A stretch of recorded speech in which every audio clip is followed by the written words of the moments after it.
On aspects of Romania's cultural diplomacy. Everyone please welcome Ms. Flavia Abrudan. Thank you.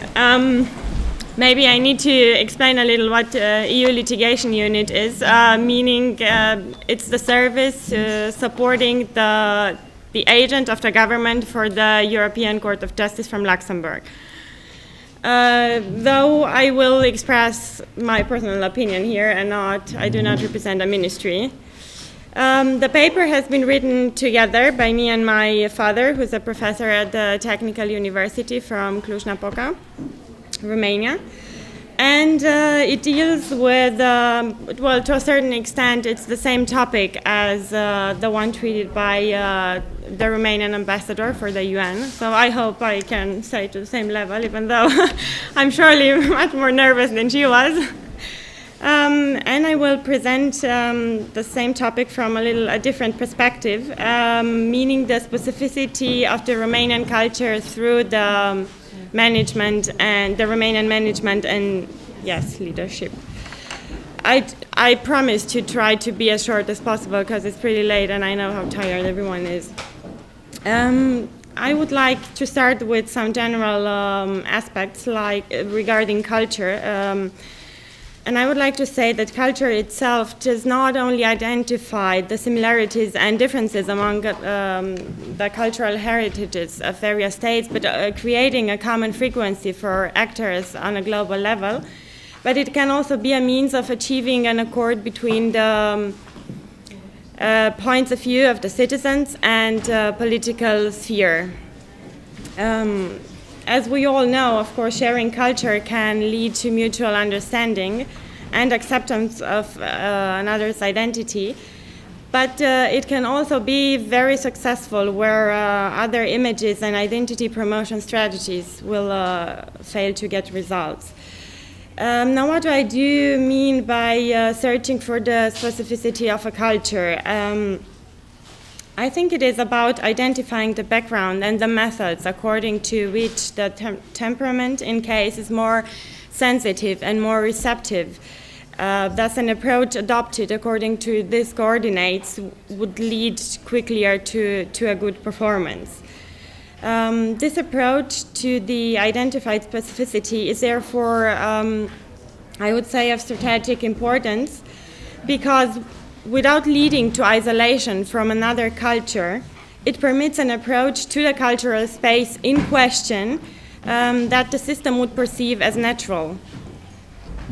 And I would say a visible success story of different nations coming together for a common interest, still preserving their national cultural identities, is the EU. Now, a few things to Romania. And its culture. It is placed at a cultural confluence of East and West.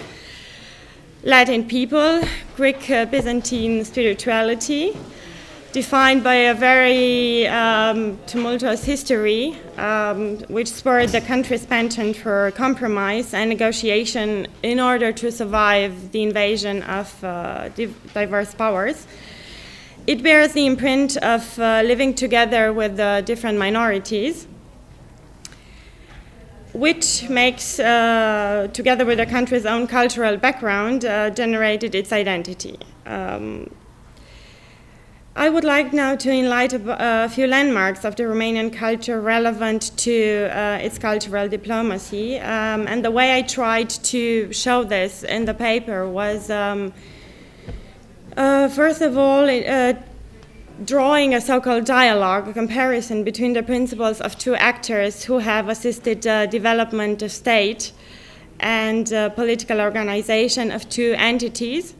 And I mean the Romanian king, Neagoe Basarab, living between 1512 and 1521, and Machiavelli. Because I think the organization of a state reflects the characteristics of the people and its cultural heritage. What these two personalities had in common was that they were contemporary and had similar objectives, but they were coming from very different cultures and had different mentalities. And this can be explained by the fact that the Romanian king, Neagoe Basarab, was Christian Orthodox, while Machiavelli was a follower of a pragmatic mentality, going as far as cynicism. So the reference points they had were pretty different. The Romanian king regarded religion as a concrete manifestation of social life, whereas Machiavelli, not hostile, but at least indifferent towards religion as a model of manifesting and organizing the social life. Then I also try to point out that the cultural ground of a state is ultimately a combination of several elements derived from different other cultures.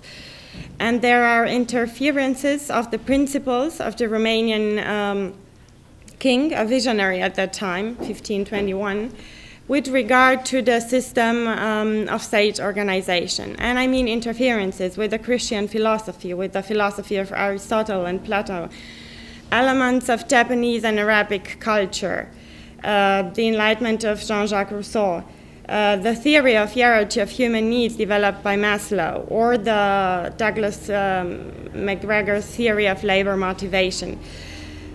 So I conclude that the concept of Romanian state organization is in the end a product of the national culture that integrates foreign cultural elements in a naturally manner through the process of the evolution of its constitutive notions over time. Now, a few words to the art and to the ruling social system of the king, which he presented in his work called The Teachings of Neagoe Basarab to his son, Teodosio, written between 1518 and 1521. And he presents it in the guise of a deathbed advice from the father to the heir, the art and science of ruling a social system. I would say it is pretty interesting that although published 11 years before Machiavelli's The Prince, which appeared in Rome, it is a later that became famous over time. And I was wondering if that could not be seen as an expression of cultural diplomacy, an outcome of a more efficient and persuasive promotion of one work compared to another one similar in relevance and theme, but not as assiduously brought to the public's attention.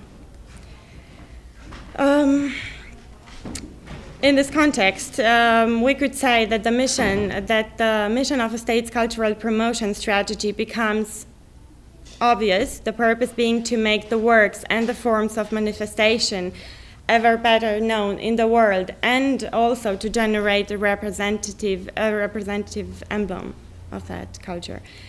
Neagoe Basarab's work is also a splendid plea for taking into consideration the specific local traditional conditions as premises in elaborating leadership strategies.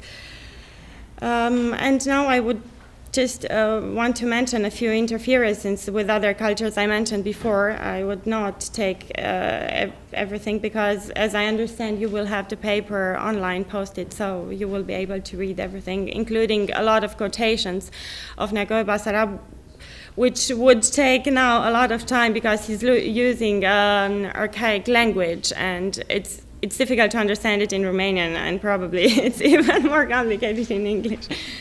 So first similarity with an approach from a different culture is that is an element which, by being promoted via cultural diplomacy, would find fertile ground and facilitate increased receptivity and sympathy in the foreign culture, is the rich representation of Japanese paternalism. This paternalism is materialized in the care of the Romanian ruler for the descendants of his subordinates and for their relatives, as a subtle way of ensuring himself the devotion of the whole family and garnering higher support in both politics and motivation from his subordinates. Then we can identify elements of Arab organizational culture, according to which the fidelity of the individual to the group is more important than the efficiency of his activity within the group. We also find considerations that could be associated to McGregor's X and Y theory, which, well, I hope, if not, if you're not familiar with it, I explained it there in a footnote. It's interesting that Nagoe Basarab comes, well, 1521 to the same conclusion, but by means of piercing inside an attentive study of the Bible. Which brings me to the next, to the element I consider it characterizes, in fact, the Romanian people as a whole in terms of a very deep spirituality and piety. And the Greek, I would say that coming from the Greek Byzantine elements and the Latin foundation, it is endowed the Latin tenacity, the faith of the Greek, and the spirituality of the Byzantine. This religious component is a very repetitive one.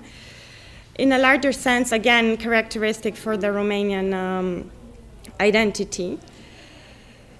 And I believe that starting from a common denominator, which for a number of states, that would be a strong religious sense. The efforts of cultural diplomacy will find an echo and a considerably higher openness in the countries in which this vision is shared. And undertakings from this standpoint of culture will ensure the creation or reconnection of emotional and spiritual ties of an intensity and durability that political actions could never achieve. And I remember in this context a story taking place within an Orthodox country between two people of the same faith but different origin, and being asked by a local. Tourist revealed his children's names of Roman origin, and with some surprise and mild reproach, the local asked the tourist why he had chosen for his name, for his children, non-Christian names. So we see that once again that a spiritual connection will create emotional attachment and tolerance in accepting the other one's identity, attachment which is far beyond the reach of political instruments and public diplomacy. And it should not, in fact, it should not surprise us if we think that that anyone's identity lies, in fact, in the beliefs. Well, the nucleus of the identity lies in the beliefs and the principles according to which someone has been raised. The difference among the individuals lies solely in the extent to which they adhere to this, openly or not. Then we can find in his work another remarkable statement which foreshadows much earlier than 1762 the clauses of Jean-Jacques Rousseau's social contract. I would not get into details because, as I said, I think it's better if you just read them directly in the paper. Then it's an interesting manner in which the Romanian king notices and articulates his own perceptions regarding motivational and negotiation abilities. He has a whole chapter devoted to this. You will find also a strategic, systematic overview of all his negotiation techniques. Okay. Then talking about more interferences, I want to point out that the Romanian ruler's views also deal with Plato's vision regarding the organization of social systems. We have the Aristotelian principle of equilibrium. And in fact, the Romanian king knows, proved to know both philosophers, as he mentions that explicitly in his work. We can deduct thus the amplitude and the type of cultural influence that already characterizes the ruler and the Romanian area at that time. Coming back to the parallel between Neagoe, Basarab, and Machiavelli, the center of behavioral values for a ruler in the Romanian culture of the time is, according to the Romanian king, first wisdom, followed by other qualities apart or derived from it.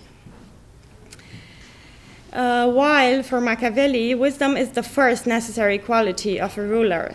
Nevertheless, he has a wider notion of wisdom, which for him may sometimes overstep the boundaries of ethics and associating itself to more pragmatic objectives.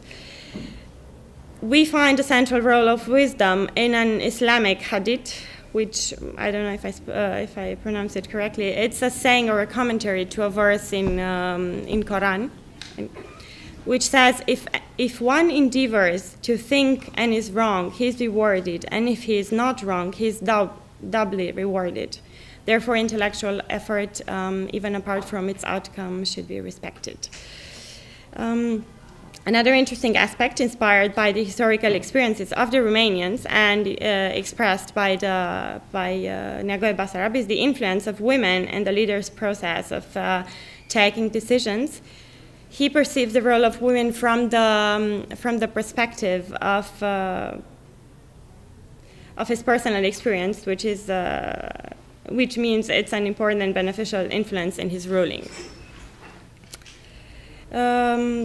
Then, starting from the famous theory of Heraclitus of Ephesus and from the maxim by Confucius that states that the only constant is change, Neagoe Basarab adapted to circumstance,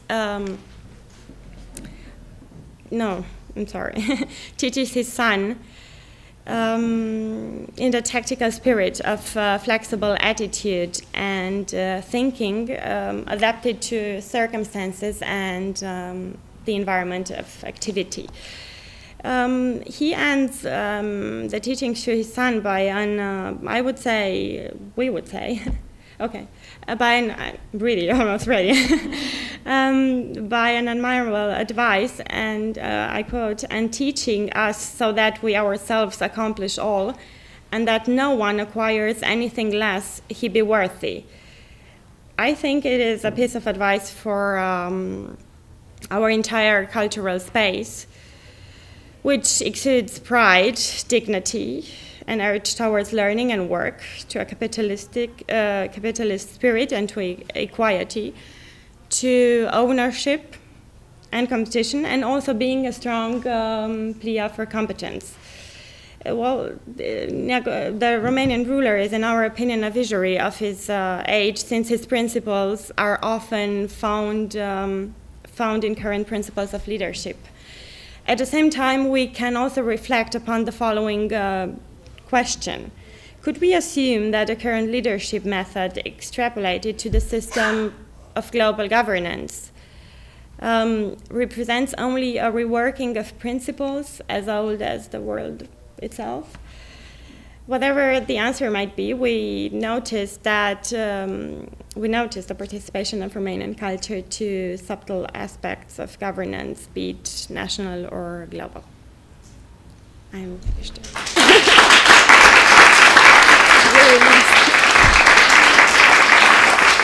Thank you.